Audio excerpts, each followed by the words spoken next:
అదే RTV app వార్తల్ని క్షణాల్లో చదివే అవకాశం ఉంటుంది. ఒక న్యూస్ పేపర్, ఒక టెలివిజన్ ఛానల్ మీ చేతుల్లో ఎప్పుడూ ఉంటాయి. ఆ ఊరు మూగబోయింది. ఆ ఊరిలోని వీధులన్నీ నిర్మానుష్యంగా మారాయి. ఇందుకు ప్రధాన కారణం వారి ఆవేశమే ఈ అనర్థానికి దారితీసింది. అయితే ఇందులో మానవత్వంతో కూడినటువంటి మానవత్వంతో ముడిపట్టినటువంటి అంశం ఇక్కడ ప్రధానంగా చర్చించుకోవాల్సినటువంటి అంశం. సాధారణంగా ఏదైనా గ్రామాల్లో ఎవరైనా ఇరుగు పొరుగుకు ఏదైనా ఇబ్బంది కలిగితే గ్రామస్తులంతా ఏకమవుతారు. సరిగ్గా ఇక్కడ కూడా అదే జరిగింది. ఏదైతే వేంపల్లె ఘటనలో కూడా ఇదే పరిస్థితి జరిగింది. ఉదయం గొర్రెలు కాసేందుకు బాగా వెళ్ళినటువంటి బిడ్డ ఒంటిపై బట్టలు లేకుండా కనిపించడాన్ని జీర్ణించుకోలేకపోయారు. ఆ తర్వాత అక్కడి నుంచి ఆ బిడ్డ కనిపించకపోవడంతో ఒక్కసారిగా ఆవేదనకు లోనైనటువంటి వాళ్ళు ఆవేశంతో స్టేషన్కి వద్దకు వెళ్ళి ఆందోళనకు దిగారు. ఒకానొక దశలో స్టేషన్లోనికి దూరే ప్రయత్నం చేశారు. ఇది ఉద్రిక్త పరిస్థితులకు దారి తీసినటువంటి అంశం. ఇందులో ప్రధానంగా మనం గమనించాల్సినటువంటి విషయం ఏంటంటే, జరిగిన అన్యాయం తట్టుకోలేక ఒక రకంగా జీర్ణించుకోలేక తన బిడ్డ ఏమైపోయిందో అన్నటువంటి ఆవేదనతో వాళ్ళు ఒక్కసారిగా వారితో పాటు గ్రామస్తులు కూడా ఒక్కసారిగా కలత చెంది స్టేషన్ ఎదుట బైఠాయించి ఆందోళన జరిగింది. ఆ క్రమంలో ఉద్రిక్త ఇక్కడ మానవత్వంతో ముడినటువంటి అంశం ప్రధానంగా చర్చకు దారితీసినటువంటి విషయం. ఎందుకంటే ఇది మానవత్వంతో కూడినటువంటి అంశం. ఎవరైనా తన బిడ్డ కనిపించకుండా పోతే వారి ఆందోళన ఏ స్థాయిలో ఉంటుందో ఆ స్థానంలో మనం ఉండి చూస్తే అర్థమవుతుంది. సో ఇక్కడ కూడా ప్రధానంగా వారికి జరిగినటువంటి ఏదైతే అన్యాయం కావచ్చు, అదేవిధంగా బిడ్డ కనిపించకపోవడం ఒకటి, ఒంటిపై బట్టలు లేకపోవడం, ఇవన్నీ కూడా వారిని కొంత తీవ్ర వేదనకు గురి చేశాయి.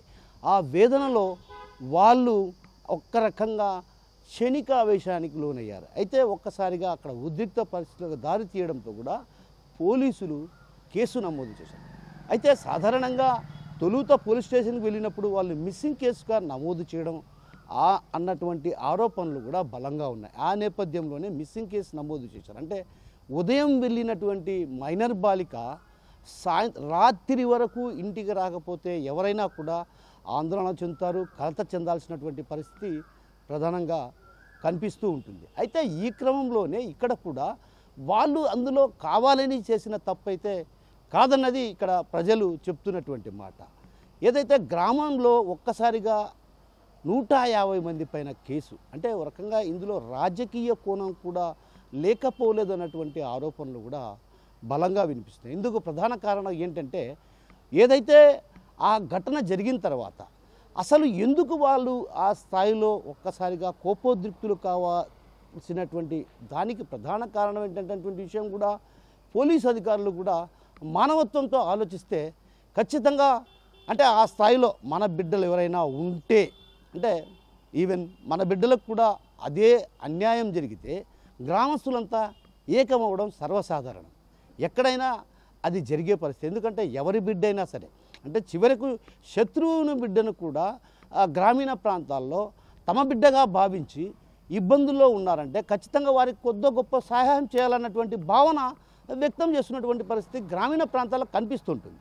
సో ఈ క్రమంలోనే ఆ ఘటన చోటు చేసుకుంది. అయితే ఈ ఘటన జరిగిన తర్వాత కూడా 150 మంది, ఆ గ్రామానికి చెందినటువంటి 150 మంది పైన కేసులు పెట్టడంతో ఒక్కసారిగా కూడా ఆ గ్రామం పూర్తిగా నిర్మానుష్యంగా మారింది. వీధులన్నీ కూడా ఒక రకంగా నిర్మానుష్యంగా మారాయి. గ్రామం మూగబోయింది. ఎటు చూసినా ఇళ్లకు తాళాలే కనిపిస్తున్నాయి. ఇందుకు ప్రధాన కారణం ఏదైతే మైనర్ బాలికపై అత్యాచారానికి గురయ్యారన్నటువంటి ఆరోపణల నేపథ్యం, అదేవిధంగా ఏదైతే పోలీసులు కూడా అత్యాచారానికి గురయ్యినటువంటి సంఘటన పైన ఫోక్సో చట్టం కింద కేసులు కూడా నమోదు చేశారు. అయితే వారితో పాటు గ్రామస్తులు ఎవరైతే 150 మంది ఉన్నారో వారిపైన కూడా కేసులు నమోదు చేయడంతో ఒక్కసారి కూడా భయాందోళనమైనటువంటి పరిస్థితి ఏర్పడి గ్రామాలను ఖాళీ చేసి వెళ్ళారంటే ఇక పరిస్థితి ఏ స్థాయిలో ఉందో అర్థం చేసుకోవచ్చు. ఇందులో ప్రధానమైనటువంటి అంశం ఏదైతే ప్రతి ఒక్కరూ కూడా దీన్ని మానవత్వంగా ఆలోచించాల్సినటువంటి అవసరం ఎంతైనా ఉంది.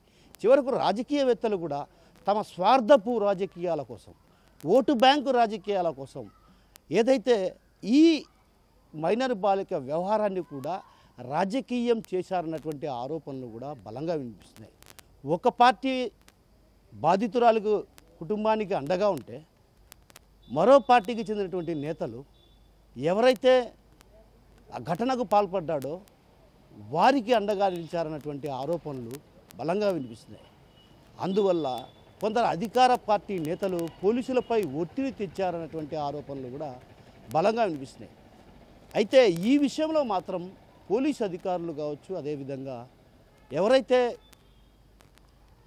పూర్తిగా ఆలోచించాల్సినటువంటి అవసరం ఉంది. ఒక రకంగా ఒక నిమిషం పాటు అక్కడ జరిగిన సంఘటనను బేరీజు వేసుకొని అసలు ఏం జరిగింది, ఆ రోజు పోలీస్ స్టేషన్లో పోలీసులు వేగంగా స్పందించి ఉంటే, అదేవిధంగా అటవీ ప్రాంతంలో గాలింపు చర్యలు చేపట్టి ఉంటే ఆ బాలిక క్షేమంగా ఉందన్న విషయం బయటపడేది. కానీ అంటే సాధారణంగా ఎవరైనా స్టేషన్కి వెళ్తే ఎవరో ఒకరు తప్పు చేసిన దాన్ని బేస్ చేసుకొని కొంతమంది పోలీసులు కూడా ఏం చేస్తున్నారంటే ఇక్కడ అయ్యో ఇది మిస్సింగ్ కేసు అని చేతులు దులుపుకునే పరిస్థితి ప్రధానంగా కొన్ని ప్రాంతాల్లో కనిపిస్తుంది. అంటే దీనివల్ల ఏమవుతుందంటే బిడ్డ అన్యాయానికి గురై చనిపోయేటువంటి సంఘటనలు కూడా ఎన్నో రాష్ట్ర వ్యాప్తంగా మనం చూస్తున్నాం. అయితే ఈ క్రమంలో ఇక్కడ కూడా పోలీసులు వేగంగా స్పందించి కుటుంబ సభ్యులను తీసుకెళ్ళి అటవీ ప్రాంతంలో గాలించి ఉంటే ఎవరైతే మైనర్ బాలిక దొరికేది. అయితే రాత్రి వరకు కనిపించకపోవడం ఒక విషయం అయితే ఇక్కడ ప్రధానంగా తన బిడ్డ పోయిన విషయం, ఆ తర్వాత తిరిగి ఇంటికి రాకపోవడం ఒక రకంగా తీవ్ర వాళ్ళ కలతకు గురి చేస్తున్నటువంటి అంశం. అటు తల్లిదండ్రులకు కావచ్చు, అదేవిధంగా బంధువులకు కూడా కొంత ఆందోళనకు గురయ్యారు.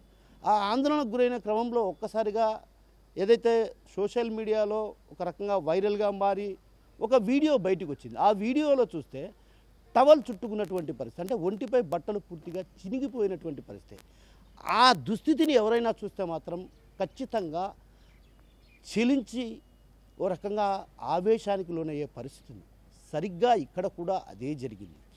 ఆ జరిగినటువంటి సంఘటనను ఎందుకు పోలీసులు మానవత్వంతో ఆలోచించడం లేదన్నటువంటి భావన ఆ ప్రాంత ప్రజల్లో వ్యక్తమవుతుంది. అదేవిధంగా గ్రామస్తులు ఏమంటున్నారంటే మేము ఎక్కడా తప్పు చేయలేదు, ఏదైతే కావాలనే పోలీస్ స్టేషన్ను ముట్టడించలేదు, కొందరు కావాలనే పోలీస్ స్టేషన్లకు చొరబడే ప్రయత్నం చేయలేదు.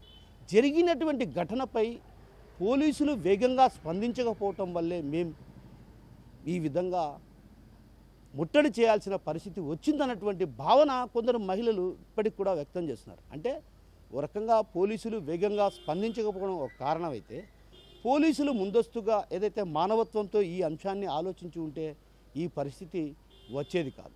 మొత్తం మీద అటు రాజకీయ జోక్యం, ఇటు పోలీసు అధికారుల కారణంగా ఆ గ్రామ ప్రజలు చెట్టుకొకరు పుట్టకొకరు వెళ్ళి తలదాచుకుంటున్నటువంటి పరిస్థితి కనిపిస్తుంది. ఇందుకు ప్రధాన కారణం మైనర్ బాలిక అత్యాచారానికి గురి కావడం, ఆ తర్వాత ఆందోళన వ్యక్తం చేయడం, స్టేషన్ను ముట్టడించడం, విధులకు ఆటంకం కలిగించారని కేసులు నమోదు చేయడమే ఇందుకు ప్రధాన కారణం.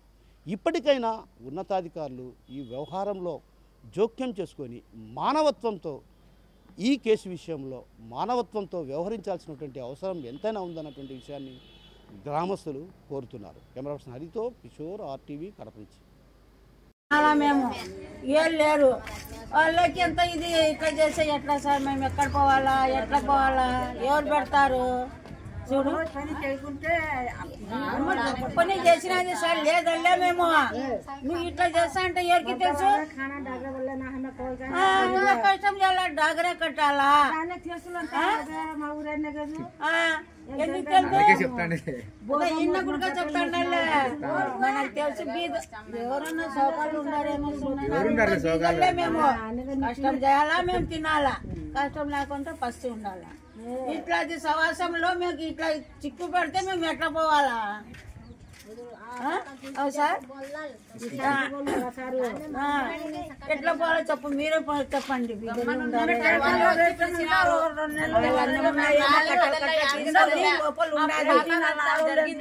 మీరు రారేమని ఇది వచ్చి పిలిచినారు, అంతవరకు మేము వచ్చినాం, అంతే, మేము ఏం చేయలే.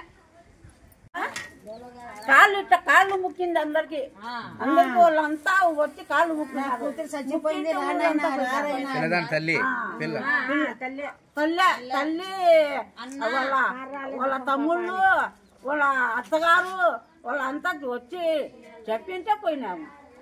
పోకుంటే